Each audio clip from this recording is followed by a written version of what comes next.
Okay, good evening. Good evening. Tonight we're going to start a discussion on Hebrews chapter 11.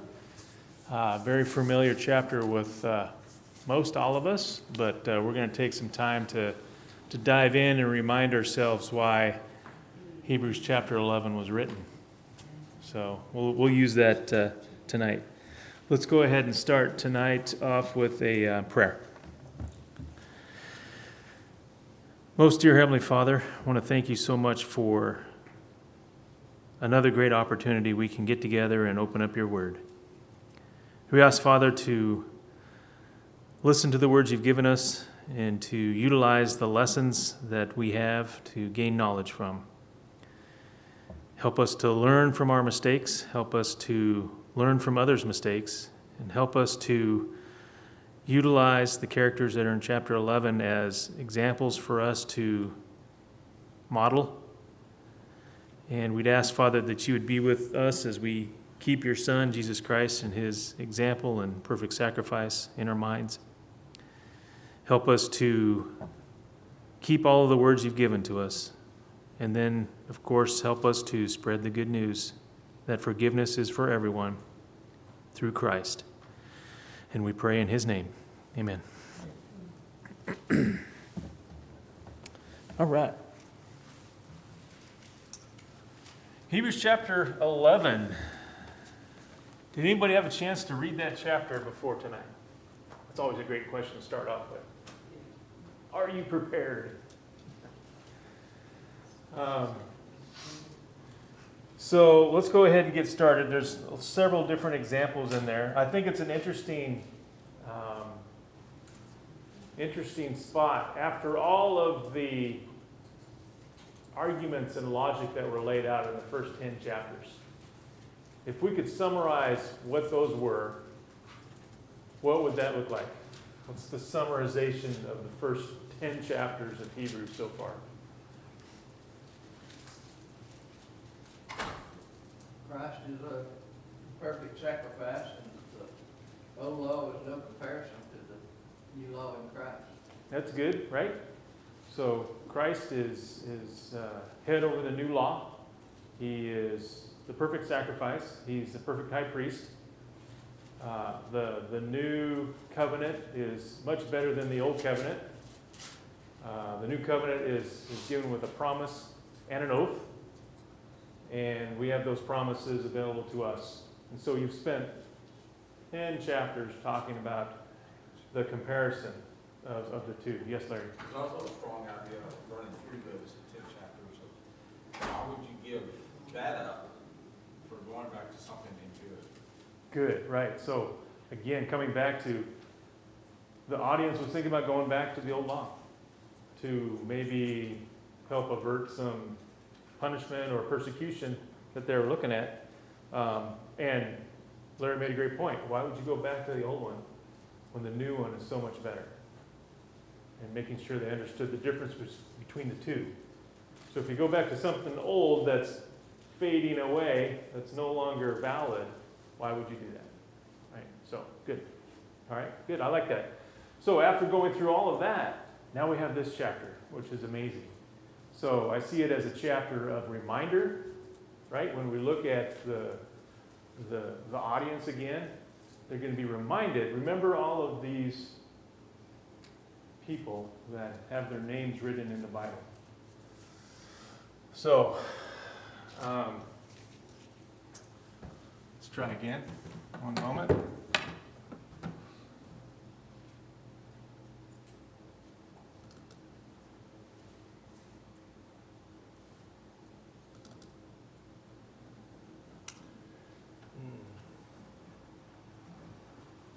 Some sort of code.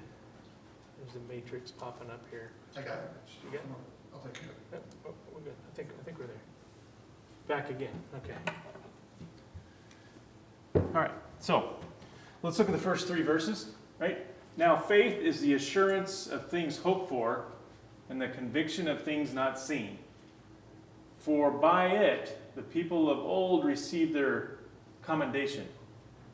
By faith, we understand that the universe was created by the Word of God, so that what is seen was not made out of things that are visible. So there's a lot compacted in those 3 verses. And so when we look at the various things that are in there, we'll just kind of walk through some of them, and then we'll get into some questions. So tonight's going to be a thoughtful class. So I've got some questions for you, and we can discuss them in class. So as we look at these 3 verses, faith is the assurance of things hoped for, the conviction of things not seen. Help me understand that. That's just something you have, even though you don't see what it is. Okay, good. You're hoping. I'm using the word. You're using, yeah, you're defining it with the word, yeah. I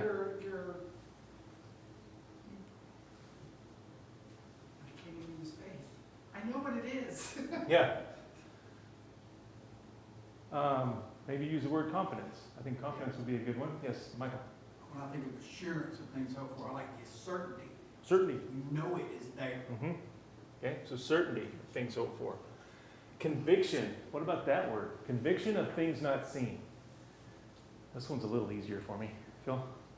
Yeah, it's, the word underneath there includes the idea of evidence, Okay, good. that there is substantial reason underneath this outcome, because this is one of those sentences that begins at the end and Mm-hmm. explains why that's the big thing. So faith is, and then the writer just says, here's all this information.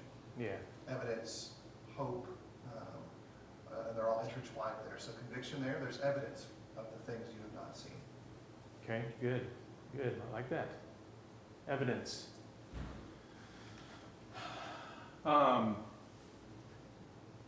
Faith, I thought this was a good term. Faith is the lens through which we understand creation and trust in God's unseen work. And when you think about these verses, right? Creation, that's a big topic. None of us were there. But is that a foundational faith thing? Because we see the evidence around us everywhere. Absolutely, yes. So the evidence is around us. And when we look at, say, folks that are in the medical field, or even, let's say, folks that are good plant growers, have you seen photosynthesis work? Yeah, my lawn's not working right now, but it's starting to. Things like those processes are amazing to me. And when you dive into like cells in the human body, the only one I remember is mitochondria. I think that's right. The little engines inside our cells. But those are the types of things that we don't see, but we have full assurance that they are there. And evidence of God's creation. And then you look at the design of everything that's happening, on how we're all able to make it here today and participate. Even that's good too.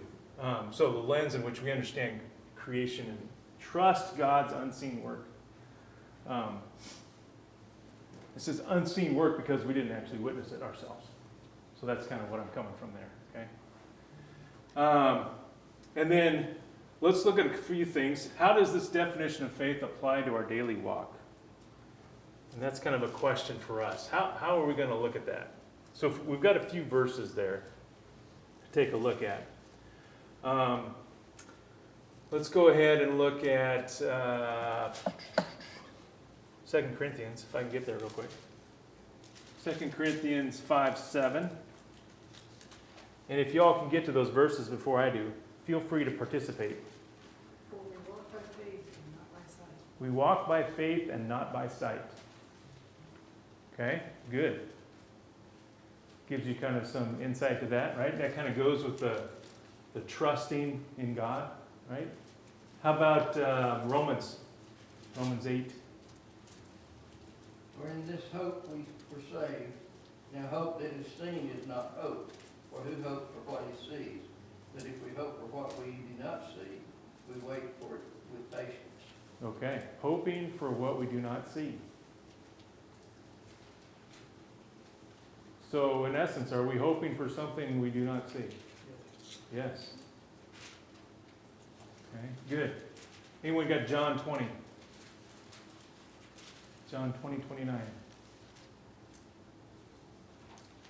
Jesus said to him, Thomas, because you have seen me, you have believed. Blessed are those who have not seen and yet have believed. Yeah, okay.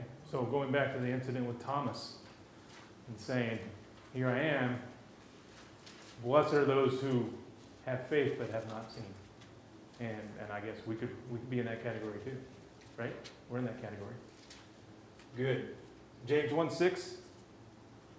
But you must ask in faith without any doubting. For the one who doubts is like the surf of the sea, driven and tossed by the wind. No doubting in your faith. Right? So it comes back to the conviction part. Yeah. Good. And then Isaiah 55. Who's got that one?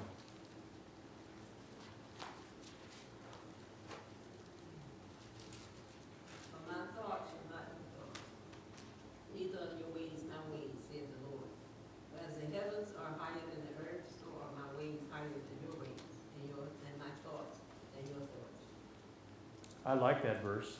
Sometimes I need to remind myself of that verse because we'll try to wrap our brains around it with our own logic.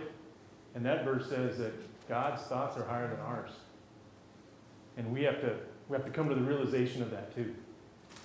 There's some things like creation that I can't comprehend with my feeble brain. I see the evidence of it and I'm amazed by it and I can appreciate it. But God's ways are higher than our ways, and His thoughts are higher than our thoughts. So we cannot make that assumption that we can think like God would, or say, I don't know if I would have done it that way. No, that's not what we should say. Right? God made everything the way He made it. And that's completely His right to do that. Right? I don't know why I made a platypus. I don't. They're cool, but I just... Right, so understanding those types of things, we have to put faith in God for what He has done. Good so far? God's sense of humor.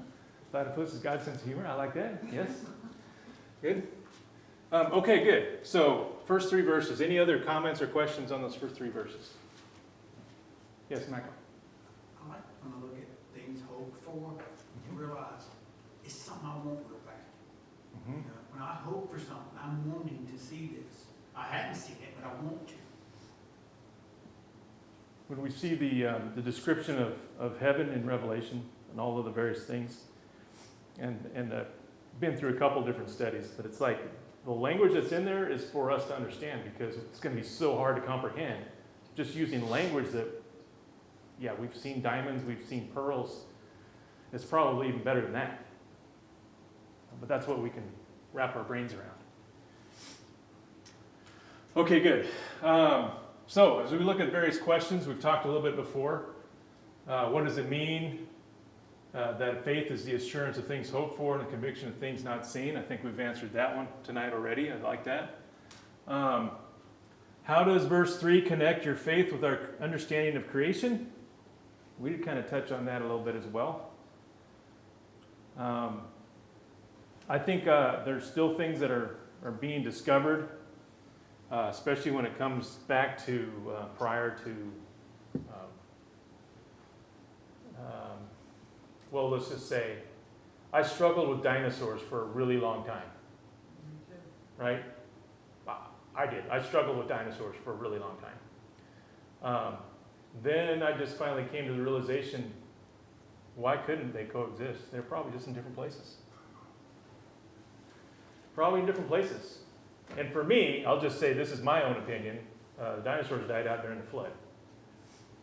And a lot of them went down that big drain, which is in Wyoming. Yellowstone. But those are just my thoughts. But connecting that with God's thoughts on creation and how He's able to make it, still amazing to me. And we're still finding evidence of it as well. Yes? What, I debate what to say, but first law of thermodynamics is nothing matter, neither created nor destroyed, it's just transformed. So Yeah. he actually speaks about it there in a sense. That things that you see now, according to the scientists, have to be transferred, retransformed Yeah. years and years. God made it from nothing, Mm-hmm. and they can't figure that out. That's the part, yeah. You can't figure out where did it They start. got all kinds of equations and things to make the Yeah. model work, but they can't, they gotta kind of cheat to do that. Yeah, yeah, good. Any other comments? Yes, Joe? One of the things I think is really neat about this passage is that it's not even trying to answer those complications for us. Mm-hmm. It's not talking about any of that. It's answering who built, not how built. Oh, good. I like that. And it's taking the perspective to say, God took from nothing, created something that was disorder, and gave it order. And even though you see it now, you need to remember that its origin comes not from any other god of the day, any other theory of the day, then or now.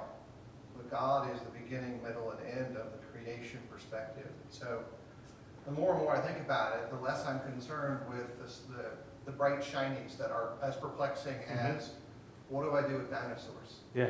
Or what do I do with aspects of human history in South America that are contemporaneous to some of the biblical accounts, Mm-hmm. but we don't actually know much about. Even best historians don't know a whole lot about Mesoamerica and like Aztecs and any of that. Sure.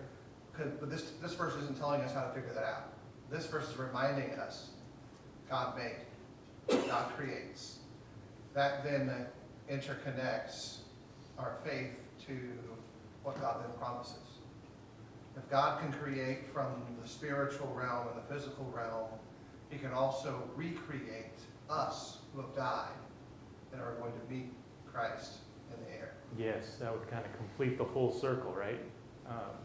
Yes, you got life that's created, and then you've got death, and then you've got rebirth. Yeah, so I like that. Good. Excellent points, Phil. Thank you.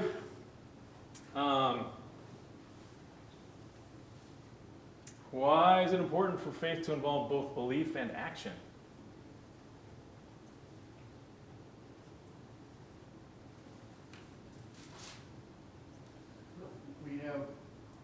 We have faith because of evidence, and also because of a lot of our faith comes, as far as Jesus is concerned, comes from those that actually saw Him after He was resurrected, and the things that He did while He was alive. And if we don't put our faith into action, there's no way for us to reach those things we hope for. The action works along with hoping for something. That's not a very good explanation, but it's kind of what was in my brain. Yeah, no, I like it because the connection is the conviction part. The conviction drives you to the action, which draws you to God in its shortest form. And there's a lot of comments earlier in previous chapters about draw near to God. How are we going to do that? Through conviction and action. So good. No, I like it, Les. That's good. All right. Let's go ahead and move on. Let's go ahead and move on.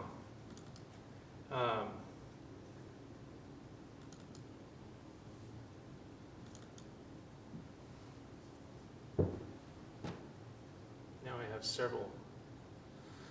several versions of it open. One of these will work, promise.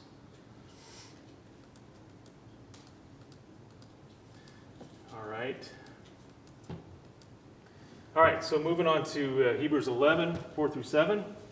Now we move on to some of the great characters that are named in the Bible. By faith, Abel offered to God a more acceptable sacrifice than Cain, through which he was commended as righteous, God commending him by accepting his gifts.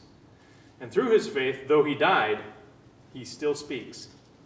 And by faith, Enoch was taken up so that he should not see death, and he was not found because God had taken him. Now, before he was taken, he was commended as having pleased God. And without faith, it is impossible to please him, for whoever would draw near to God must believe that he exists, and he rewards those who seek him. And by faith, Noah, being warned by God concerning events yet unseen, in reverent fear, constructed an ark for the saving of his household. By this he condemned the world and became heir of the righteousness that comes by faith.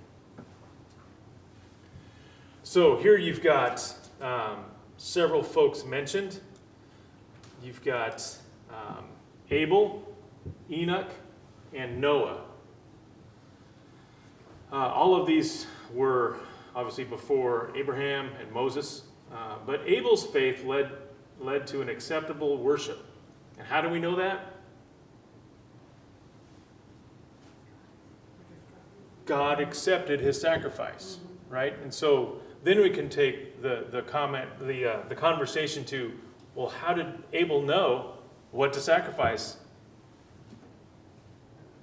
That it was acceptable, right? How did he know? Right? He had been taught somewhere. He'd been taught, he'd been told, he'd been instructed on what was acceptable and what God expected, right? So even though we could say, well, the Ten Commandments weren't there. No, they weren't. But did people know what God's expectations were? Yes. Okay. Enoch his walk of faith pleased God and resulted in him not experiencing death. This is kind of an interesting conversation. We could probably have a longer conversation about this later. But what do you think about Enoch? He's named. There's not a lot about him, but what do we know about him? He didn't die. He didn't die. He was taken up by God. He was taken up by God. What can we conclude from that? He had a kind of faith that God was pleased with. Yeah, so he had great faith that God was pleased with. And so if we can say, well, if God was pleased with his faith, then that means that Enoch was obedient to what God's will was, right? Can we make that conclusion? Does that make reasonable conclusion, right? Okay? And the fact that him not experiencing death, we can make some conjecture about that. But we don't know God's mind, but we can kind of make an inference probably by it. Noah's faith led him to obey God in radical ways. Why? It's kind of an interesting word there, radical ways. What's the radical way that Noah... He built an ark and it hadn't rained yet. He built an ark. So if it hadn't rained yet, and you're building this huge construction project in your backyard, in the back 40, we'll call it, there had to have been a lot of questions about it. Like, what are you doing? Noah, what are you doing? Yes? And that leads me to a better answer of the action in faith, Okay. because it was his action of his faith that led him to please God. And I don't know if I didn't think about it, but, James says faith without works or without action is dead, it's no good. Right. Yeah. Good reference to James, yes. And I think that Noah was a great example of that, right? He had faith in God, but if he didn't complete the ark, then what? It's not good. Water with everybody else. The water is, the faith is worthless, right? So good. Good example. Thank you, Les.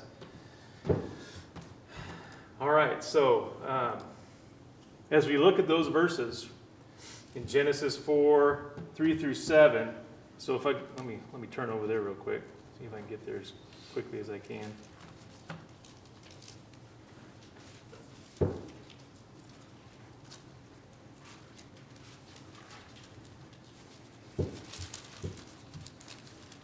I'm working it here, hold on. Go ahead, yes. In the course of time, Cain brought to the Lord an offering of the fruit of the ground, and Abel brought forth of his firstborn, of the firstborn of his flock, and of the fat portion. And the Lord had regard for Abel and his offering, but for Cain and his offering he had no regard. So Cain was very angry, and his face fell. The Lord said to Cain, "Why are you angry, and why has your face fallen? If you do well, will you not be accepted? And if you do not do well, sin is crouching at the door. Its desire is contrary to you, but you must rule over it." So that's the incident with Cain and Abel. And there's more lessons to be learned from that, right? Cain had an opportunity to fix it, right? Had an opportunity to fix it, but he had other things in mind. If we look at Genesis 5 is the incident with the event of Enoch, right? Enoch had quite a family, and he had lots of sons and daughters. Enoch lived 65 years, fathered Methuselah. We know who Methuselah is, right? And then Enoch walked with God after he fathered Methuselah 300 years, and he had other sons and daughters. Thus all the days of Enoch were 365. Enoch walked with God and was not, for God took him. So he lived 365 years, and what was his life like? He walked with God. Is a walk with God. Yeah, a journey with God. So good, I like that. And then Genesis chapter 6 is the incident with Noah. And just verse 6 of chapter 6, Noah found favor in the eyes of the Lord. And then, of course, he made everything according to God's instructions. Any other comments on that? We could probably spend a lot of time on Noah and that commentary as well. So if I look at 1 John chapter 3 and in verse 12,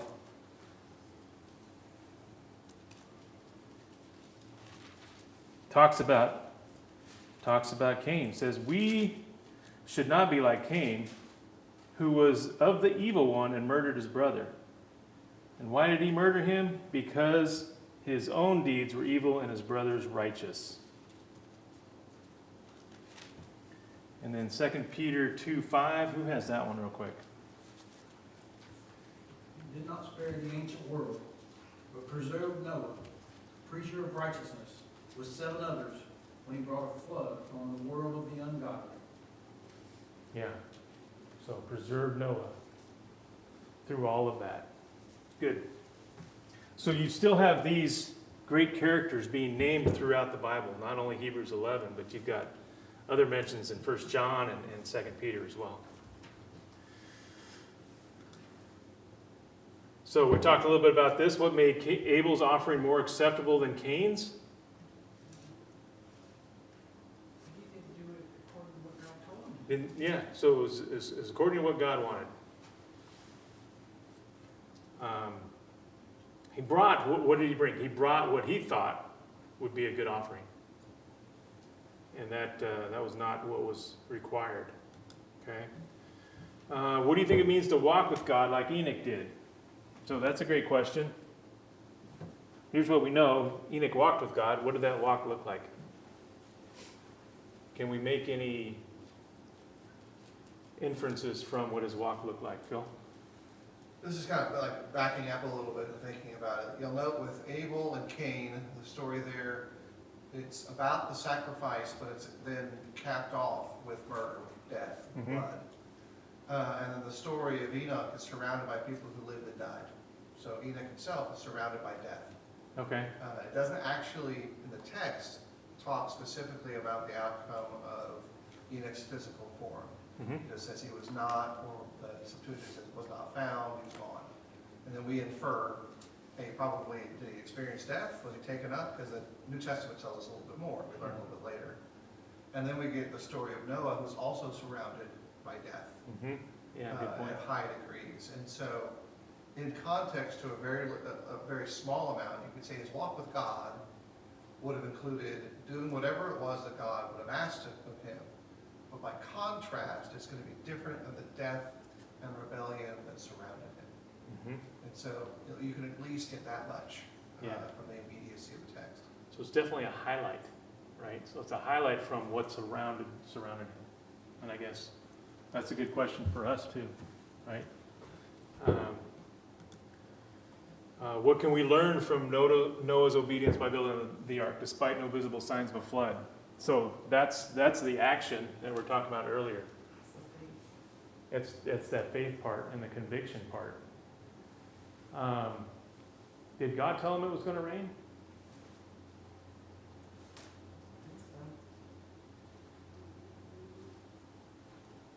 That's a great question.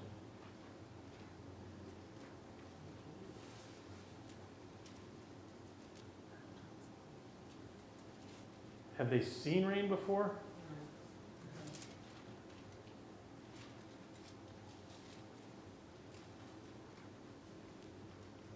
That's a good study to get into. My understanding, and I'll just say it, it's my understanding, is that there was a mist that rose up and watered everything. And until the flood, it didn't rain. Yes, Michael? It was like Noah really understood Isaiah 55:8 way before it was ever written. Mm-hmm. You know, he understood God's ways were higher than his ways, and his thoughts were higher than his thoughts. Because when he said build an ark, you build an ark. Mm-hmm. And honestly, that probably sounded absurd Mm-hmm. to everyone around.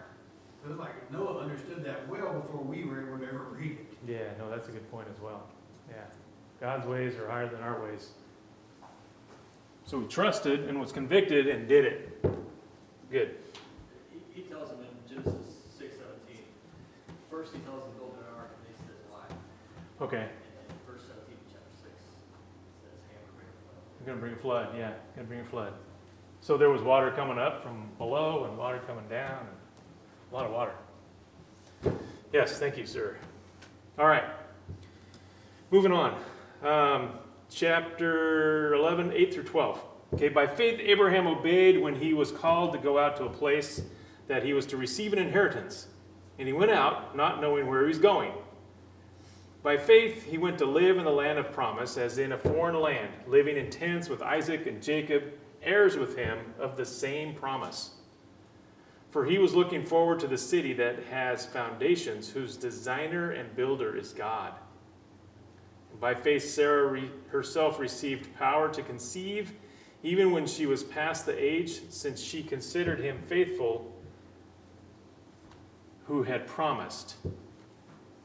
Therefore, from one man, and him as good as dead, were born descendants, as many as the stars of heaven, and as many as the innumerable grains of sand by the seashore. So, out of this, we know that Abraham obeyed God's call without knowing the full picture. Right? He was uprooted from his hometown, and he went hundreds of miles to the west, headed towards this land that he'd never seen before. How many of us would do that? I know we talk about this. How many of us would do that? Well, if you got a motorhome, easy to do, right? But picking up and moving is a tough decision, and you're uprooted from your family and moving forward. But he did that on God's promise and went the full journey. His journey and patience reveals faith, trust in God's promises despite delay or improbability. And why would we say that?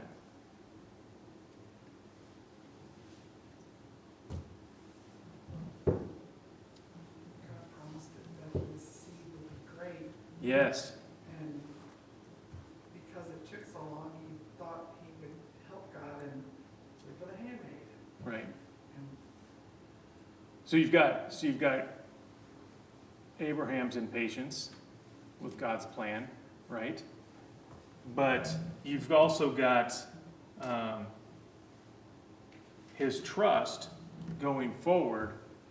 Did he see the promise to all of the nations? Did he understand it? I'd say yeah. I'd say yeah. understood it on a level, but Yeah. not fully. He understood that God's promise was going to come through his line, right? So, he continued in God's faith.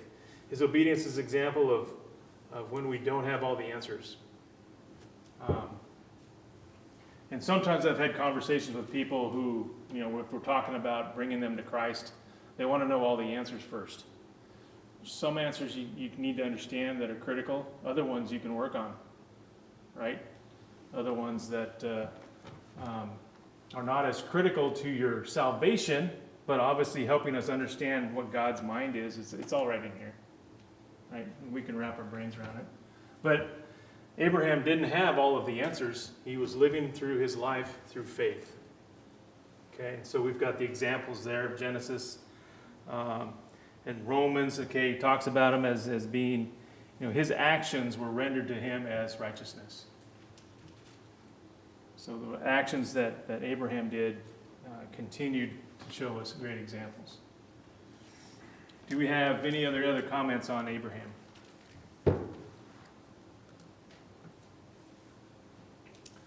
Right, so what is Abraham's obedience even on certain things? The destination teaches us about trusting God. We need to trust the process. We need to trust God's process.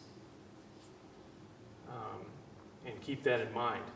God's got the plan. The plan is great. I mean, that's what they spent the first 10 chapters talking about.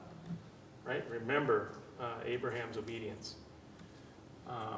And we talked a little bit about the impatience that Abraham and Sarah had. How did that strengthen their faith or challenge it? Probably challenged it first, right? But then strengthened later on when the promise came true. Right? And then here's a question for you. You can take home. What promises from God are you holding on to right now, even though they might seem to be delayed? Not being separated from God through eternity. Right. Well, that's a good one, right? Right. We want to make sure we want to be with God through eternity. Good. All right. Couple more minutes.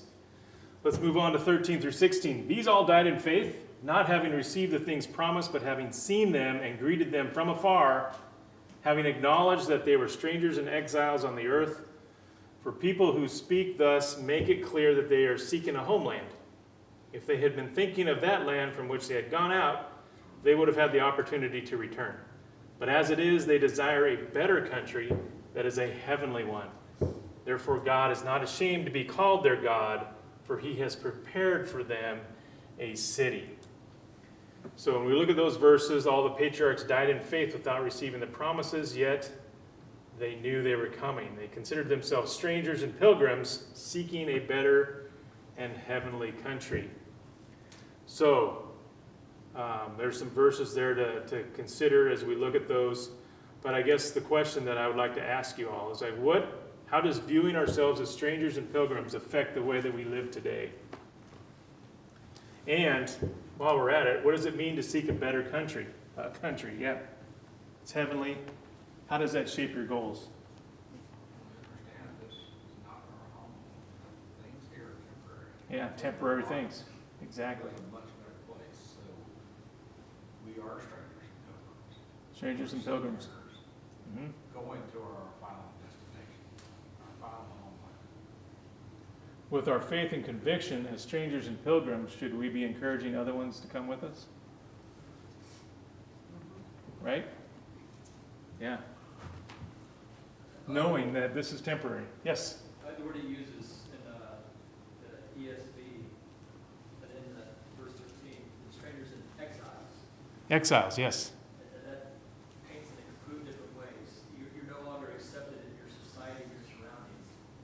And like Phil was saying earlier, there's a contrast with these people and the violence and murder, everything else that was going on around them. They were exiled from their society. We see again that throughout the biblical history, and we can see it in our own lives, in our country and other countries as well. Mm-hmm. Having our minds armed with that knowledge that we are strangers, not welcome. This is where Hebrew means stranger as well. So we're going to be on the outside, and then by our faith, living our faith, the things that aren't seen, this promise and oath you're talking about that God makes, Yeah. this better covenant, that people look and they go, they're on the outside, but they're living a pure and different life that is looking towards God. That spurs curiosity in some people. Yeah, and I think that's good too, because I think going back to Phil's comment about Noah, right? He was probably looked at as strange, right? And that his character and his behavior was changed. Just like we're being called out of the world, we're not to be conformed with this world, but transformed from this world, right? So those are all good points. So when we're thinking about what we're trying to do, temporary, it's a temporary situation. And our goal is to seek that better country, which is a heavenly home with us, with God. Okay, let's finish this up the last few minutes. All right, so verses 17 through 22.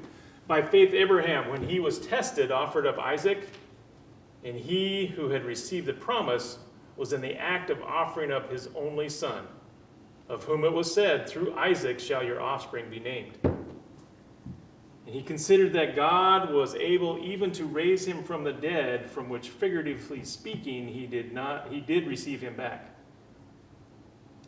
By faith, Isaac invoked future blessings on Jacob and Esau. And by faith, Jacob, when dying, blessed each one of the sons of Joseph, bowing in worship over the head of his staff. And by faith, Joseph, at the end of his life, made mention of the exodus of the Israelites and gave directions concerning his bones. So, a few points to make here. You've got all of these items that are brought in with all of the acts of faith that are in there. I like the point where it says that Abraham figured that God was going to do something even though the promise was through his son. I think that gave us a little bit more insight into kind of what he was thinking. Sometimes it's kind of a harsh thing to read. You're like, why did God do that? And I think there's a lot more lessons in there for us. And you can see that it continued on through Jacob, through Isaac, and through Jacob and Esau, and then Jacob through his sons, and through Joseph's sons. And then, interesting enough, right, Joseph told him what to do with his bones because he talked about something happening in the future. Right? And so each patriarch looked beyond the moment to God's future work. And so we have the examples of that there. If I can get to Psalms, I'm going to read it.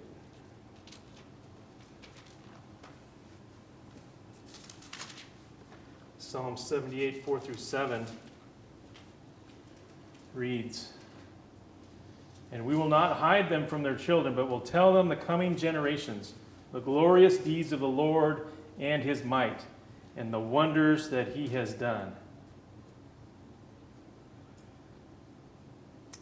He established the testimony in Jacob and appointed a law in Israel, which he had commanded our fathers to teach to their children, that the next generation might know them, and that the children yet unborn and arise and tell them to their children, so that they should set their hope in God and not forget the works of God, but keep his commandments."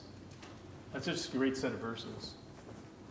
Keep that going through the generations. And I guess here's a question for you. If we look at the legacy of faith that you're doing now, what do we hope to leave for our next generation? And how can we encourage faith in our families, even if the circumstances are uncertain? And we all face uncertain circumstances. So how do we leave that legacy and have it go forward with our children as well? What are we doing to make that happen? Some great questions for you. Any last comments for tonight? Well, good. I'll go ahead and end it there. We'll go ahead and finish up chapter 11 next week, and it'd be great to see you all here back then. Appreciate it.